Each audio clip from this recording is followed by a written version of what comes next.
Hey, what's up, guys? Riff here. So today we're going to be talking about the latest Sweet Baby Inc. disaster, South of Midnight. This is a game that, much like AC Shadows, has produced a lot of likes and support on places like Twitter, with viral posts claiming this game would own the chuds and show all of those bigoted right-wing gamers wrong when it goes out there and succeeds. But again, much like AC Shadows, likes on Twitter do not translate to sales, and this game is flopping hard right out of the gate, but the signs were always there. Now, sadly enough, the game on its face has a pretty interesting concept, a gothic, deep south origin root here, with some, pretty interesting folklore at hand here, but as you started to peel back the layers and look deeper into this game, and in particular who's making it, it seems pretty obvious there was an agenda here and a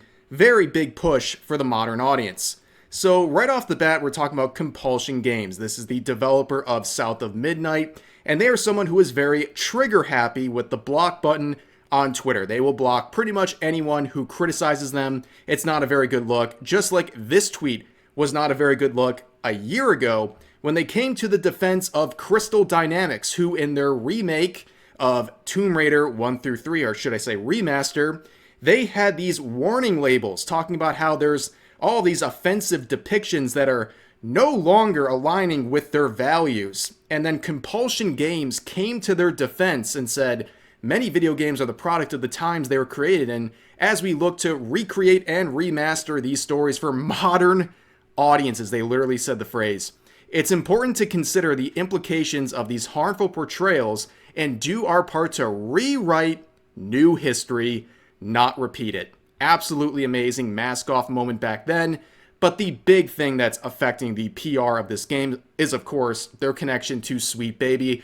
one that is not hidden, by the way. Despite the fact that Sweet Baby has buried pretty much all of their connections to various projects and studios over time, South of Midnight has always been front and center. In fact, it's still listed on their website as one of their featured projects. They are very proud of their role in this game, which pretty much absorbed their entire studio. Pretty much the whole studio at Sweet Baby helped work on this game. And they did things like story development, script writing, cultural and character consultation. Oh boy, that sounds great. And boy, did that show itself with the character designs. Very modern audience, androgynous, muscular, sharp chins. I mean, this is just your typical modern audience character design. This is another red flag that people were seeing. And the other red flag, of course, is that journalists love it.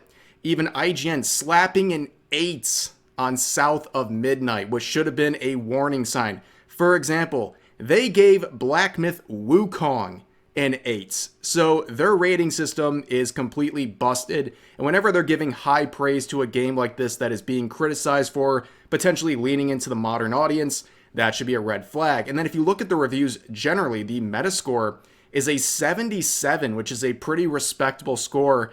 And you also have multiple reviewers giving 100s to this game. A perfect score, completely glazing up this game. I mean, I'm going to take like 30 seconds to get on my soapbox here, but like, am I the only one who's this neurotic? Like, I feel like 100s and perfect scores should be given away very, very lightly. Like, it should be at least a game of the year contender, if not even better than that, if you're going to give it a perfect score, right? I don't think South of Midnight is a perfect game.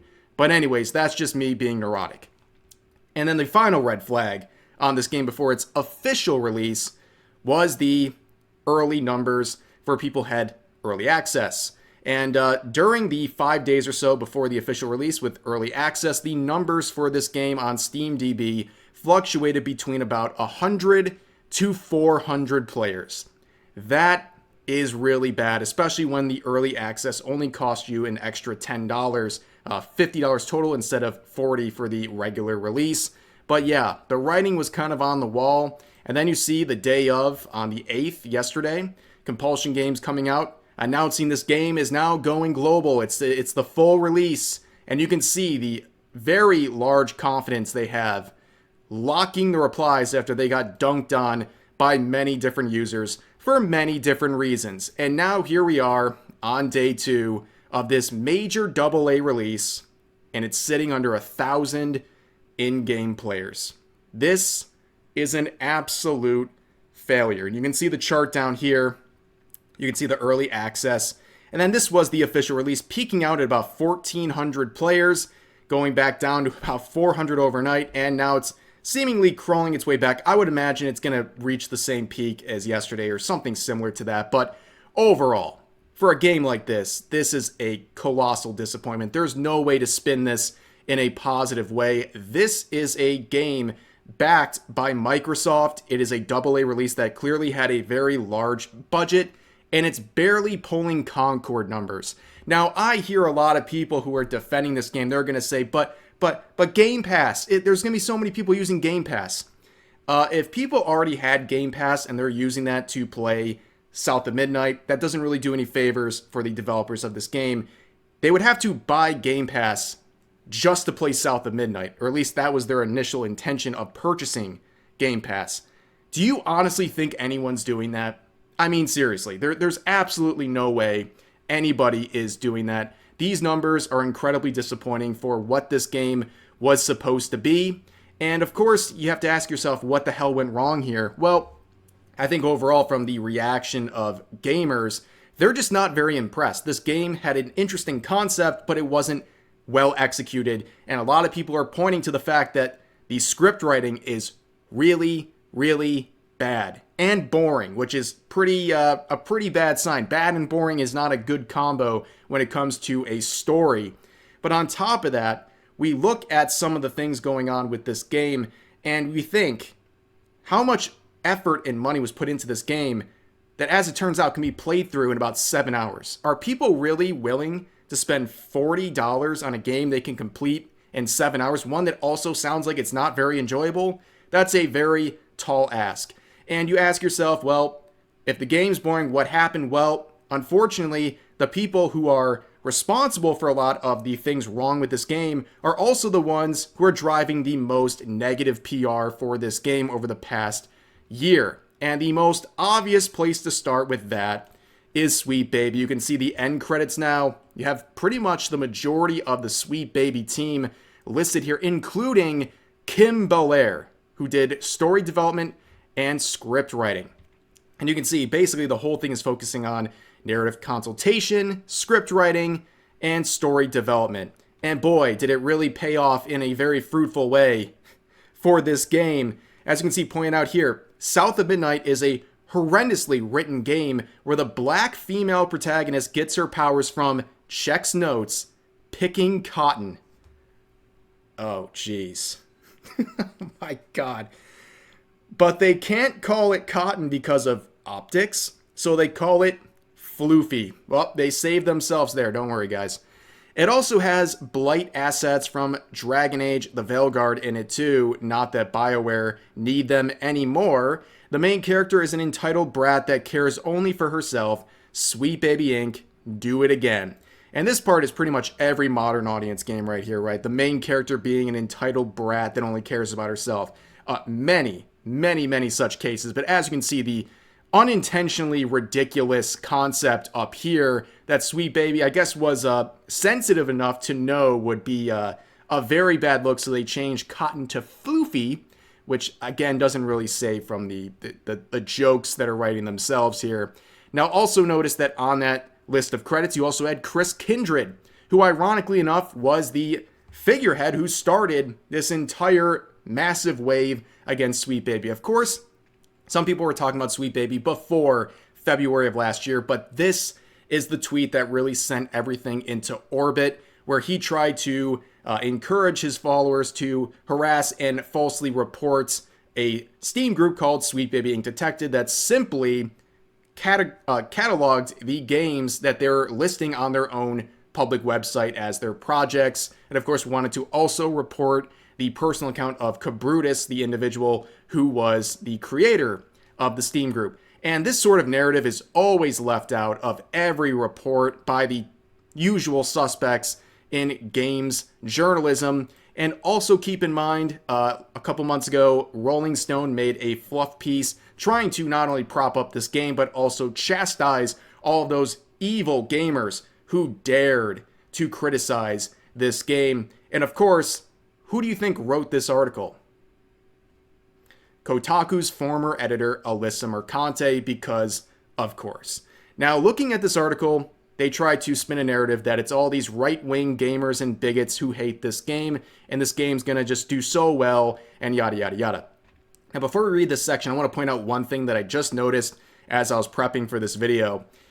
In her own writing here, you can see she capitalizes black, right here with black representation, capitalizes the B.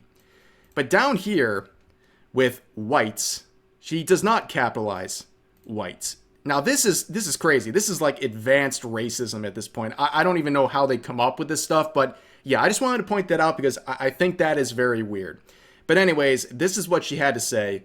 The specter of hate, but the same black representation that brings so much joy to the team has brought undue scrutiny levied by reactionary corners of the internet that still believes one consultancy company, Sweet Baby Inc., is forcing wokeness into video games, which we know, based on Kim Bellaire's own words, that, yeah, that's what they're trying to do, trying to scare people into pushing this stuff into their company. But they continue on saying that rumor began swirling in March of this year and is still a rallying cry amongst right-wing gaming influencers on X, formerly Twitter, Reddit, and the darker and even more hateful corners of the internet. So, based on my deduction here, are they saying this is YouTube? Because they don't even mention YouTube, but anyways, I'm just nitpicking here. They continue on. Not long after South of Midnight gameplay was revealed during the Xbox showcase at Summer Game Fest this year, Compulsion Games was targeted by the modern version of Gamergate, who insisted that Hazel was race swapped from a previous white character, and that the shadowy consultancy company had its evil DEI, which stands for Diversity, Equity, and Inclusion, and has become the ethics in gaming journalism shorthand of today, fingers around Compulsion's throat, as is tradition with this kind of hate movement. The studio was inundated with emails, and their community manager was ceaselessly harassed, both online and off. Wow, that poor community manager. They did nothing wrong. Why would anyone go after this person and criticize them? Oh, it's because this individual right here, Katie Chu, this community manager at Compulsion Games, they have a lot to say about white people and gamers. They said, white male gamers were a mistake. Oh, geez, and blame them for basically causing all these issues in the gaming spaces. They also say that Asian people are white adjacent. Again, like advanced levels of racism I didn't even know was possible. And then you have this classic quote, "Honestly, I hate gamers," says the community manager at a game development company. It's just chef's kiss. It's just perfect. But don't worry, guys. When she was getting criticized for this stuff, it was actually just unwarranted harassment when someone is openly trying to basically say a certain group of people are not welcome based on the color of their skin, their gender, and also just for being a gamer. Who would have thought that would get some blowback? But of course, that flies in the face of this 30-minute fluff piece that was made to celebrate South of Midnight a few months ago. Let's listen to the first part of this documentary. In many ways, Midnight is about bringing people together, and magic is all around you.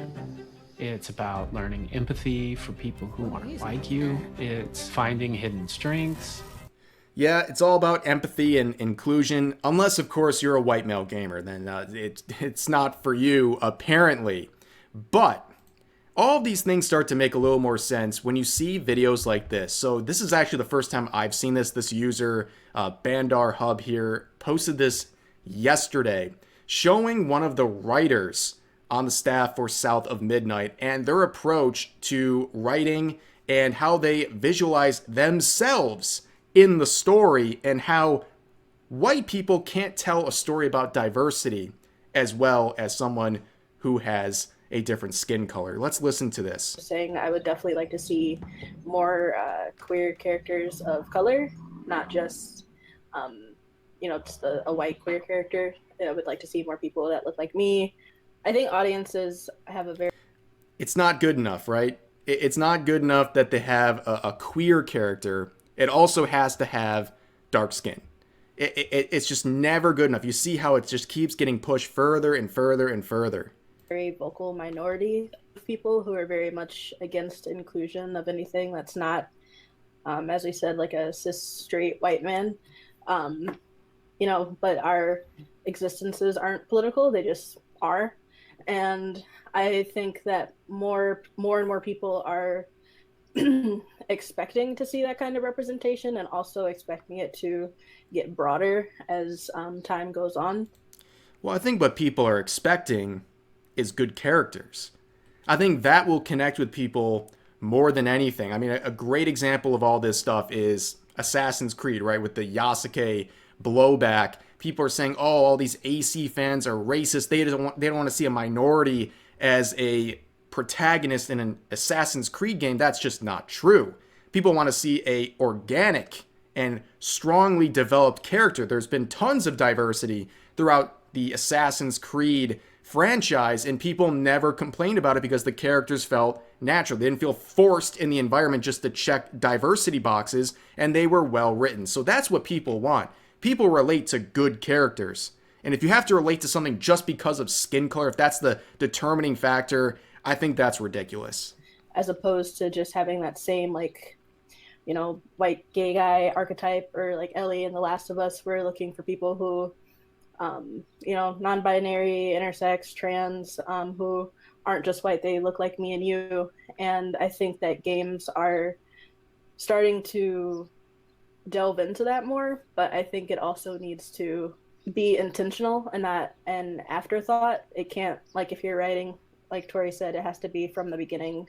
The team should be from that community, not like, oh, we're wherever in our process, we should probably bring on like a consultant who we may or may not listen to. It should, from the beginning, it should be a priority. And I think audiences are hungry for that kind of thoughtfulness.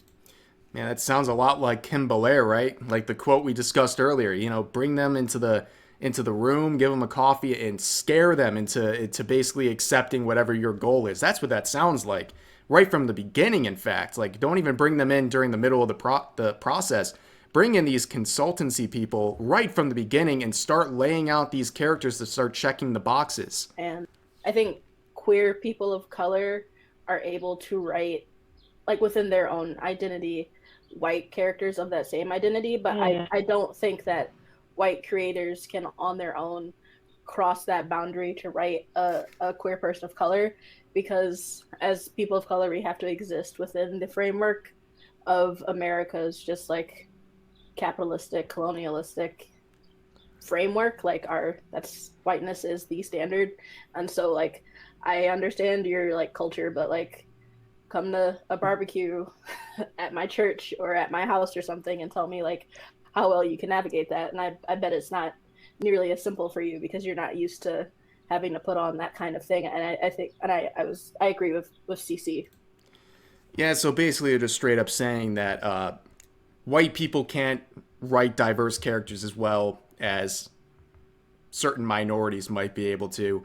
Very, very strange thing to say, and the barbecue comparison is just pretty crazy. Just like, I don't know, I think people can fit in anywhere if they just act normal, right? If they're just like respectful, they can probably get along pretty decently. I just think that's a pretty crazy comparison, and this whole thing has been blowing up, and people are talking a lot about this clip. But let's return to Sweet Baby, okay? Things aren't going very well for them right now. There's a lot of rumors swirling about the company and potential losses for them. So you can see the headline, Sweet Baby Inc. reportedly dropped by Sony as gaming giant cancels several projects with SBI involvement. And this is based on a Master of the TDS video they released on their Gothic Therapy program there, where he has an insider who has provided reliable information before, and they're saying that there are some targeted, deliberate terminations of in-development projects that had Sweet Baby Inc. embedded in them. And that is basically finding out at this point. It's taken way too long. I hope this is true, because at the end of the day, Sweet Baby's done a lot of things wrong, and they really haven't faced anything for it. I mean, they just keep getting work. So maybe, just maybe, this is the beginning of something happening, you know, actual consequences for tanking many games at this point. Everything they touch, they got the Sweet Baby kiss of death, and it strikes again with South of Midnight. But that's going to do it for this video. As always, feel free to share your thoughts about today's topics in the comment section down below. Hope you guys enjoyed the video, and I'll see you next time.